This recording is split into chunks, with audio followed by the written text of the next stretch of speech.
Lord of all, to thee we raise this our hymn of grateful praise. Thank you, Carol. That was beautiful, as always. So my talk title today is The Faith to Follow Through. And I owe the inspiration of this in part to Kathy Coulihan, who on Christmas Eve morning, during our sharing, she's over there waving, during our sharing of ideas, which I think is a beautiful portion of our service, where Kathy asked Reverend Gary, how do I get this feeling from the holidays that it's great, it's joyful, how do I sustain that through the new year? And I was sitting next to my daughter Megan, and I thought, wow, that is a great question, isn't it? Because Christmas Eve morning, I mean, it just doesn't get better than that, right? You feel so alive and so aware and so awake, and you can feel the God Spirit, the Christ-like Spirit in you. How do you get to sustain that?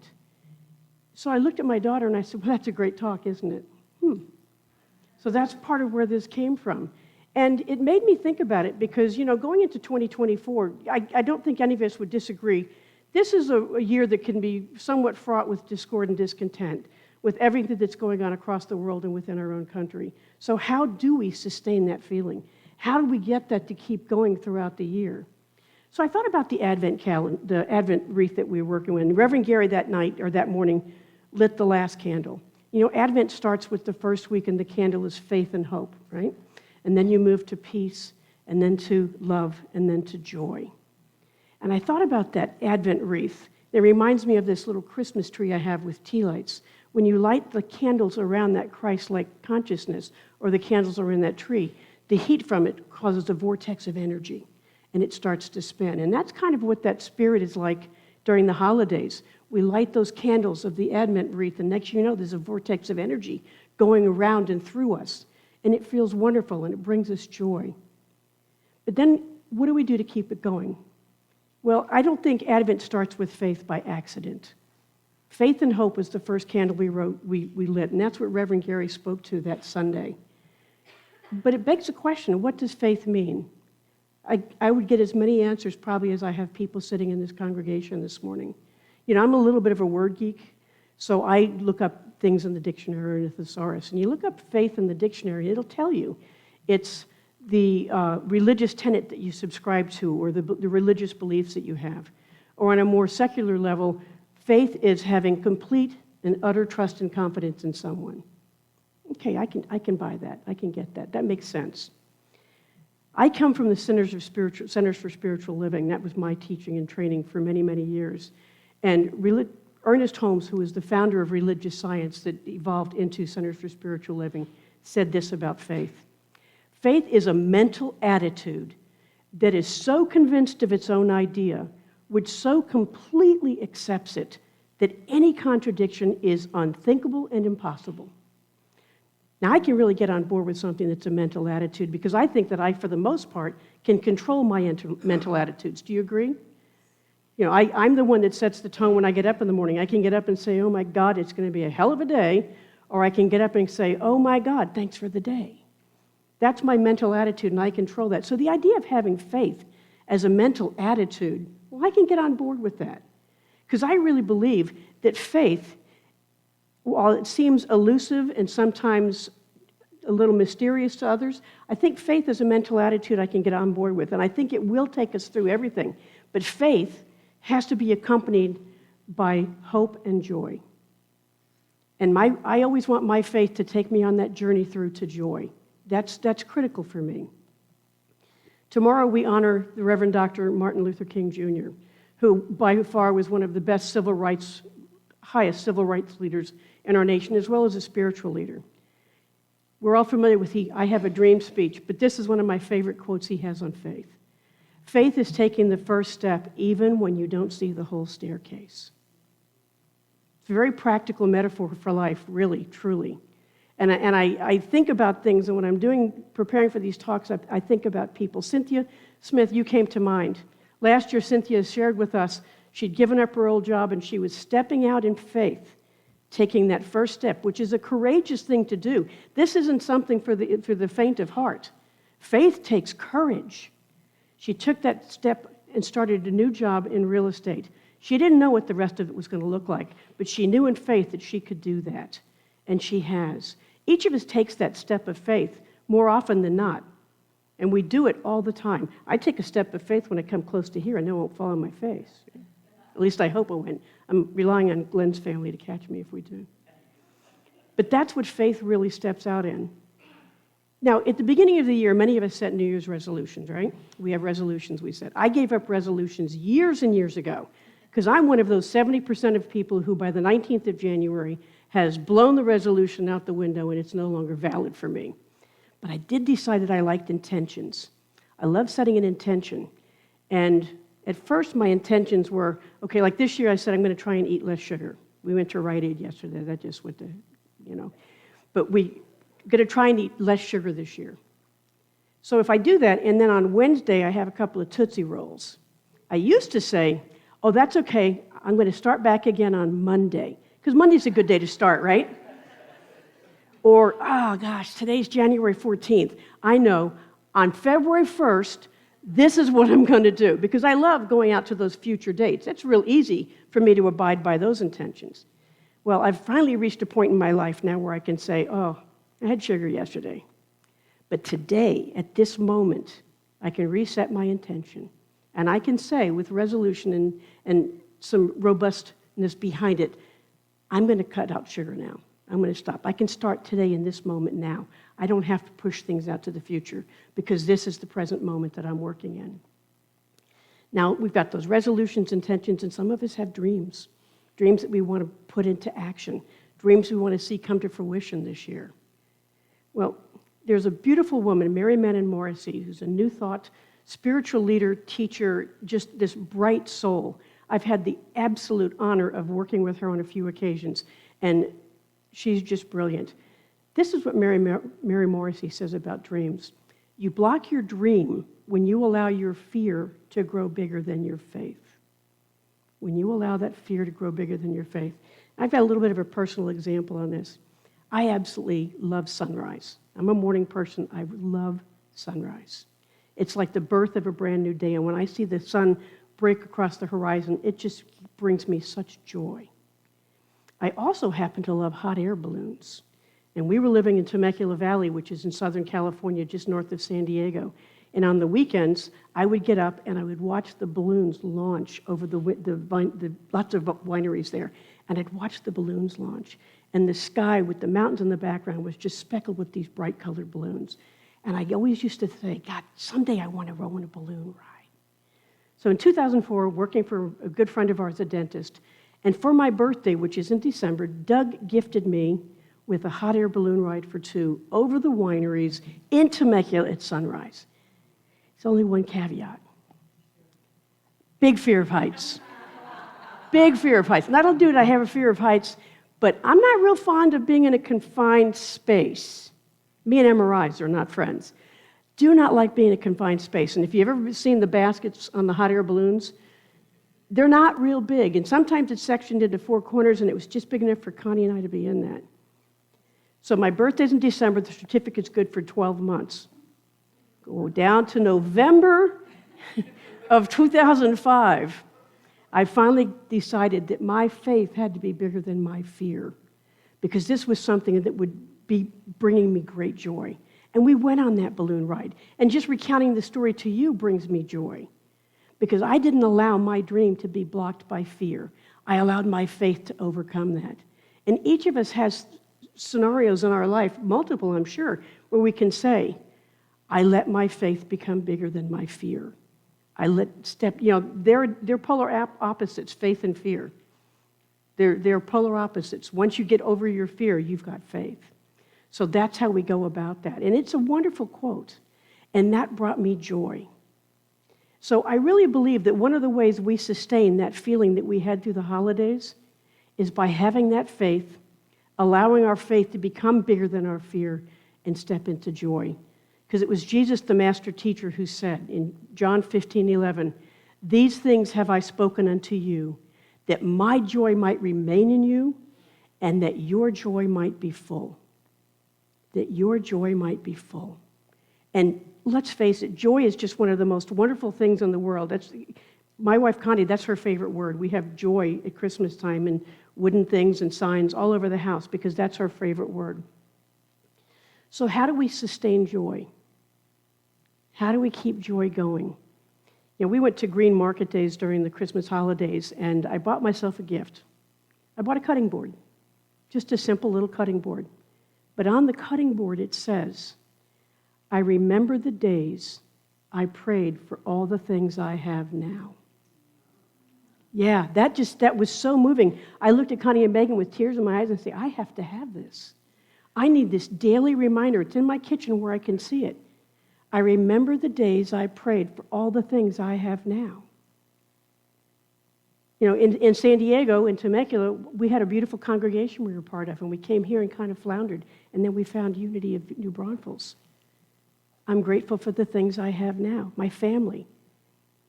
So look for things that do that. And when I think of that, when I step into that gratitude, it brings me joy.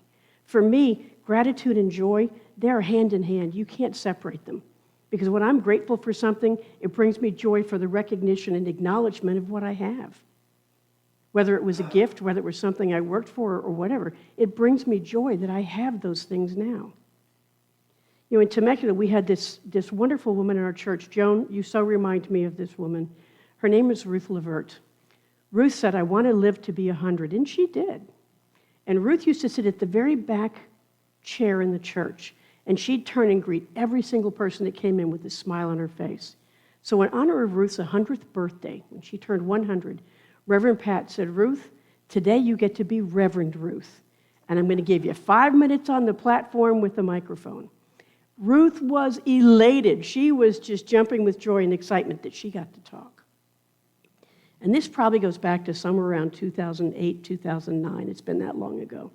But what she said to us that day has stuck with me, and will stick with me for life.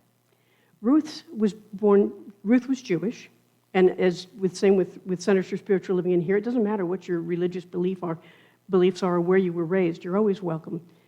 Ruth related this story of when she was a young girl, about 8 years old. Every day when her father came home from work, he would sit on the front stoop with her. And he sat there one day and said, Ruthie, did you find your gift today? And she said, Papa, gift? And she jumped up and ran in the house, and she just searched everywhere. It's like a scavenger hunt. She looked high and low, up and down, behind things, under things. Moments go by, and she came back out to the porch, and she said, Papa, looking very dejected, I did not find any gift today. And he said, oh, Ruthie, you weren't looking in the right place. Every day you're given a gift. It's your responsibility to discover the gift and find it and value it. She sat there and she said, you know, for 8 years old, I was quite pensive. She said, I waited and waited, and then it dawned on me. She said, well, Dad and Papa, Mrs. Weinstein next door, you know, she really bakes really good. She baked cookies today. And I was playing in the yard, and I could smell the cookies. And she came out on her porch with a plate of cookies and motioned me to come over. And she gave me a fresh cookie. And oh, Papa, it was so good. It was warm and gooey and delicious. Papa, I think that's my gift today. And he said, Ruthie, you're right. And every single day, you look and you're going to find some gift that you were given that brought you joy. So I was so moved by this story, and I was still working for the dentist, that sometime during that week, I was talking to my friend Margie at the dental lab, and I said, oh, Margie, I got to tell you what Ruth said at church on Sunday. We talked about it, and I recounted the story, and Margie said, oh my gosh, that's beautiful. I said, yeah, it's gotten me to thinking that I need to develop Ruthie's habit, which she carried on for 90 plus years after that every night when I go to bed, I ask myself, what was my gift today? What brought me joy today? And it doesn't have to be anything big and earth-shattering. It can be very simple. It can be as simple as my dog heeled when I told her to heel on the leash today. I mean, anything. Margie said, that's beautiful. A couple of weeks go by. Mom and son come into the dental office, and the little boy, Matt's about 10 years old at the time. He was a great little guy, but he could tell he'd been crying, and he was very quiet. And I said, Matt, are you okay? And Matt said, I got a thing on my tooth. Mom said it might be a cavity. If it's a cavity, I have to get a filling. And if I get a filling, I have to get a shot, and I don't want a shot. So I said, well, let's just wait and see what Dr. Doug says. So Amber, our assistant, comes and takes Matt back. About 30 minutes goes by. Matt comes up with Sandy, and Matt's all smiles, just as happy as can be. And a little camp, just that little scamp just couldn't have beamed any brighter. And I said, Matt, you're happy? He said, no filling. I said, great. He said, yeah, the doctor just roughed it up and put something on it called a sealant, and I'm good to go. I said, great. Just then Amber says, well, Matt, you were such a good patient. Why don't you come over here to the toy box, the treasure chest, and pick out a little gift for being such a good boy? And Matt looked at it, and then he looked at his mom, Sandy, and he said, you know, Mom, I don't think I want that because I think I already got my gift today. My gift is that I didn't have to get a filling or a shot. Of course, I'm sitting in the desk and going, where'd that come from? So they're checking out, and I said to Sandy, Sandy, I couldn't help but hear what Matt said about the gift. That's an interesting way for him to put that. She goes, oh, let me tell you, it's the most beautiful story I heard. My next-door neighbor works at a dental lab. Her name is Margie. You know the rest from that point. And I was so moved that Ruth's legacy, because at this point in time, because it's months later, Ruth had already passed on. And I was so overwhelmed with joy that Ruth's legacy is living on. So as the day goes by, I had a reason to call Margie at the lab, and I called her. I said, Margie, Sandy and Matt were in today. She said, oh, yeah, they're my neighbors. I said, yeah, that's what I found out. And she said, Kathy, I was so moved by that story about Ruth that I've taken it a step further. I said, do tell. She said, well, every night I've adapted that practice of going to bed, finding what gave me joy. I start my gratitude list because that's the best way I connect with God is to be grateful for everything I have. She said, but then I start that, what was my gift today? She said, but now, and she said, the nice thing is it's the best thing in the world for going to sleep. If you try going to sleep when you're praying or when you're doing your gratitude list in your head, before you know it, you're waking up the next morning feeling quite refreshed. Margie said, the next morning now when I get up, this is what I do. I wake up in the morning and I look in the mirror, and I'm grateful for what I got last night, but now I ask myself, how can I be the gift today? How can I be a gift to someone? And I was so touched by that. And it's such a wonderful practice to do. Because when you are in gratitude and you find a way to be a gift to someone else, I don't know about you, I love receiving gifts and presents, but nothing gives me more joy than giving to someone else. So this is what I leave you with. How do we sustain that feeling throughout the year? Well, I think at first it starts with faith. It starts with that mental attitude that is so positive that anything that doesn't correspond to it is unthinkable and impossible. It starts by being able to take the first step, even if you don't see the whole staircase. It starts by being able to have your faith being bigger than your fears so that your dreams can come to fruition. And it's remembering to have that faithful, that joy fulfilled in you. So let's go into our personal exploration. Let's find ways to be a gift to someone. And we have a myriad of opportunities here at Unity of New Braunfels. We have our Helping Hands program, which I so subscribe to, and I love this. And it can be as simple as watering plants for someone or hemming something or sewing bibs for Eden Hill to help Linda out. It can be being a greeter, hospitality. It can be something outside the center. I try and make it a point every time I go to HEB to look at the name tag of the cashier as I'm checking out and asking them in person, Emily, how's your day been so far? Hey, at the beginning or end of your shift? And the smile that I get 99% of the time from that person who just loved being acknowledged for being there. Say hello to somebody when you go to work. Acknowledge that they showed up. I used to love it when my boss would come and say, good morning and thanks for being here. And I looked and she said, was your choice to be here or not? I appreciate you made the choice. So find out ways you can be a gift to someone. Open a door, and stepping on the pad that opens the electronic door doesn't count. You got to really put some effort into it.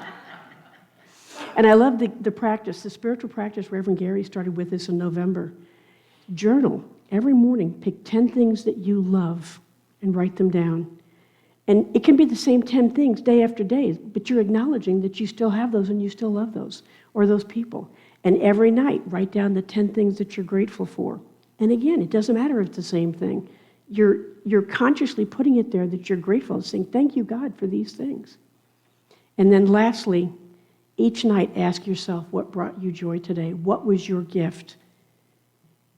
And I guarantee you, even on the worst of days, you're going to find a gift every single day. Every single day. Thank you. Namaste.